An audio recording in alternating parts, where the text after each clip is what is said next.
കുഞ്ഞുമക്കളെ, ഓണപരീക്ഷയ്ക്ക് 4 മാർക്ക് വാങ്ങാൻ പറ്റുന്ന ഒരു ക്വസ്റ്റ്യൻ. സെക്കൻഡ് ചാപ്റ്റർ, രണ്ടാമത്തെ ചാപ്റ്ററിലെ ക്വസ്റ്റ്യൻ ആണ്. 2 മിനിറ്റേ വേണ്ടു 4 മാർക്ക് അടിച്ചെടുക്കാം. നോക്കല്ലേ, നമ്മൾ റെഡി? യെസ്. മക്കൾ നോക്കി, ഒരു ഡബിൾ ബോണ്ടുള്ള കോമ്പൗണ്ട് ഹൈഡ്രജനായിട്ട് റിയാക്ട് ചെയ്യുക. എന്ത് ഉൽപ്പന്നമാണ് ഉണ്ടാവുക, എന്ത് പ്രോഡക്റ്റ് ആണ് ഉണ്ടാവുക എന്നുള്ളതാണ് ക്വസ്റ്റ്യൻ. അങ്ങനെ ക്വസ്റ്റ്യൻ വന്നാൽ കുഞ്ഞുമക്കൾ ചെയ്യേണ്ടത്, ഈ തന്ന കോമ്പൗണ്ടിലടാ ഈ തന്ന കോമ്പൗണ്ടിലെ ഇത് അങ്ങനെ തന്നെ എഴുതി വെക്കുക. മക്കൾ നോക്കണേ, ഞാൻ പറഞ്ഞ ഈ തന്ന കോമ്പൗണ്ട് അങ്ങനെ തന്നെ ഇവിടെ എഴുതി വെക്കുക. മക്കൾ നോക്കി, എഴുതാൻ പോവാണേ. CH3 ഞാൻ എഴുതാൻ പോവാണേ. CH3 CH double bond CH2. ഞാൻ എന്തെങ്കിലും മാറ്റം വരുത്തിയോ? ഞാൻ എന്തെങ്കിലും മക്കൾ പറ, ഞാൻ എന്തെങ്കിലും മാറ്റം വരുത്തിയോ? ഇല്ലല്ലോ. തന്ന കോമ്പൗണ്ട് എന്താണോ അത് തന്നെ ഇവിടെ എഴുതി വെച്ചു. എന്നിട്ട് ഞാൻ ചെയ്യാൻ പോകുന്ന ടെക്നിക്ക് നോക്കിയേ. ഞാൻ ചെയ്യാൻ പോകുന്ന ടെക്നിക്ക് എന്താ നോക്കുക.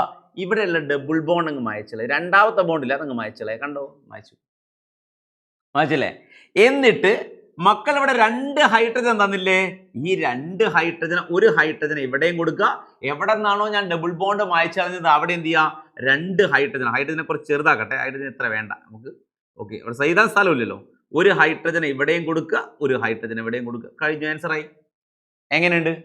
അപ്പൊ രണ്ടാമത്തെ പ്രോഡക്റ്റ് എങ്ങനെ എഴുതാ മക്കൾ പറ? തന്ന കോമ്പൗണ്ട് അങ്ങനെ തന്നെ എഴുതുക. തന്ന കോമ്പൗണ്ട് എങ്ങനെയാണ്? ഇതാണേ തന്നത്. ഈ തന്ന കോമ്പൗണ്ട് മക്കൾ ഇങ്ങനെ തന്നെ എടുത്ത് എഴുതി വെക്കുക. എങ്ങനെ എഴുതുക? CH2 പറഞ്ഞേ. CH2 ഡബിൾ ബോണ്ട് CH2 എഴുതി വെച്ചു. എന്നിട്ട് എന്താ ചെയ്യാ? ഒരു ഡബിൾ ബോണ്ട് അങ്ങ് പോക്കുക. ഡബിൾ ബോണ്ട് പോക്കി. എന്നിട്ടോ ഇവിടെ എന്താ ആഡ് ചെയ്യേണ്ടത് മക്കളെ പറ? HCl ആഡ് ചെയ്യേണ്ടത്. ഒരു കാർബണിൽ Hഉം കൊടുക്കുക, ഒരു കാർബണിൽ Hഉം കൊടുക്കുക, ഒരു കാർബണിൽ എന്തും കൊടുക്കുക, Clഉം കൊടുക്കുക. ആൻസർ ആയില്ലേ? ഇനി അടുത്തത്, ഇത് വളരെ ഈസി അല്ലേ? വലിയ ടഫാണോ? അല്ല, ടഫൊന്നും അല്ല. നമുക്കൊക്കെ അറിയാം, ടഫ് അല്ല എന്നറിയാം. റെഡി? നോക്കണം നമ്മൾ. അടുത്തത് CH ഞാൻ എഴുതാൻ പോവാണേ. ഈ തന്ന കോമ്പൗണ്ട് ഞാൻ എന്താ പറഞ്ഞത്, ഇവിടെ തന്ന കോമ്പൗണ്ട് അങ്ങനെ തന്നെ ഇവിടെ എഴുതി വെക്കുക. ആൻസറിന്റെ ഭാഗത്ത് നോക്കുകയാണ്. CH3 മക്കൾ നോക്കിക്കോ. CH3 CH double bond CH3 എന്ന് എഴുതി വെച്ചു. എന്നിട്ട് എന്താ ചെയ്യാ? എന്താ ഞാൻ പറഞ്ഞത്? ഇവിടെ മക്കൾ ചെയ്യേണ്ടത് ഈ ബോണ്ട് ഒഴിവാക്കണം. ഡബിൾ ബോണ്ട് ഒഴിവാക്കി. ഇനി HBr അല്ലേ മക്കളെ? ഇവിടെ ആഡ് ചെയ്യുന്നവരാ HBr അല്ലേ? അപ്പൊ നമ്മൾ എന്ത് ചെയ്യും? ഒരു കാർബണിൽ ഇവിടെ Hഉം കൊടുക്കും, ഒരു കാർബണിൽ ഇവിടെ Br-ഉം കൊടുക്കും. എവിടെ നിന്നാണോ ഡബിൾ ബോണ്ട് ഒഴിവാക്കുന്നത് അവിടെയാണ് HBr. ഒരു കാർബണിൽ Hഉം കൊടുത്തു, മറ്റേ കാർബണിൽ Br-ഉം കൊടുത്തു. ഹായ്, റെഡി അല്ലേ? അടുത്ത നമ്മൾ ഈ തന്നിരിക്കുന്ന ഇതാണ്. ഇയാളെയാണ് തന്നിരിക്കുന്നത്. ഇയാൾ ഇങ്ങനെ തന്നെ ഇവിടെ എഴുതാൻ പോവുകയാണ്. നോക്കിക്കോ.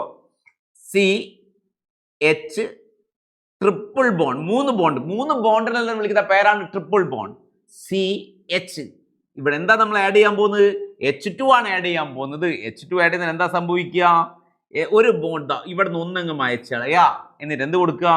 ഒരു കാർബണിൽ H കൊടുക്കുക, ഒരു കാർബണിൽ H കൊടുക്കുക. ആൻസർ ആയി. അപ്പൊ നമുക്ക് 4 മാർക്ക് കിട്ടിയില്ലേ? ഈ റിയാക്ഷനെ വിളിക്കുന്ന പേരാണ് അഡിഷൻ റിയാക്ഷൻ. ആഡ് ചെയ്യാം, 2 ആളെ ആഡ് ചെയ്യുക. കണ്ടോ, പ്ലസ് അല്ലേ? പ്ലസ് ആഡ് ചെയ്യാം. ഇവിടെ ആഡ് ചെയ്യാണ്. ഈ റിയാക്ഷൻ വിളിക്കുന്ന പേരെന്താ? Addition reaction. അങ്ങനെ 2 മിനിറ്റേ വേണ്ടു 4 മാർക്ക് അടിച്ചെടുത്തു. ശരിയല്ലേ? അപ്പോ ബൈ.